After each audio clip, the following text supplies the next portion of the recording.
संयुक्त परिवार के एक पति पत्नी में काफी बड़ा झगड़ा हुआ।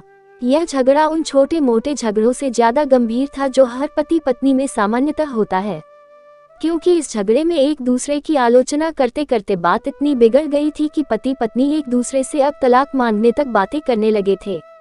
संयुक्त परिवार के बाकी के सभी लोग बहुत परेशान हो गए और वह सब किसी तरह इन दोनों को समझाकर इस झगड़े का अंत करना चाहते थे। जब सभी के प्रयास काम नहीं आए तो वे लोग पति पत्नी के इस जोड़े को घर के सबसे बुजुर्ग सदस्य यानी दादाजी के पास लेकर गए। जब दोनों पति पत्नी दादाजी के कमरे में प्रवेश किए तो दादाजी ने उन दोनों को बैठने के लिए कहा और फिर पूछा कि बताओ तुम्हारी समस्या क्या है। दोनों पति पत्नी एक साथ बोल पड़े और एक दूसरे पर आलोचनाओं की झड़ी लगा दी। जितनी कमियां पत्नी अपने पति में गिना रही थी उससे ज्यादा कमियां पति भी अपनी पत्नी में गिना रहा था और कई मिनटों तक यह सिलसिला चलता रहा। दादाजी ने भी इन दोनों को नहीं रोका और इनको अपना अपना गुस्सा एक दूसरे पर उतारने दिया।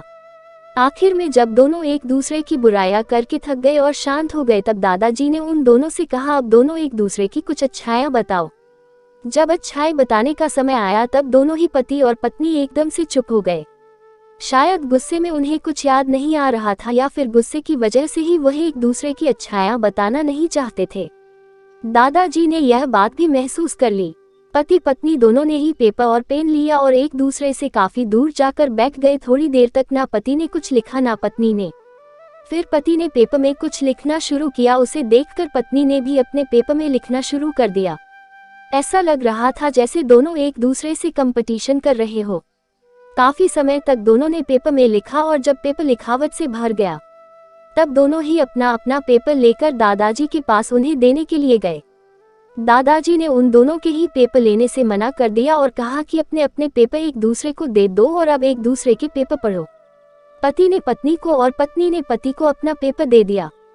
वे एक दूसरे के पेपर पढ़ने लगे। थोड़ी देर बाद पति और पत्नी दोनों की ही आंखों में आंसू थे। पेपर में अपने बारे में लिखी अच्छाइयां पढ़कर पत्नी तो फूट फूट कर रोने लगी।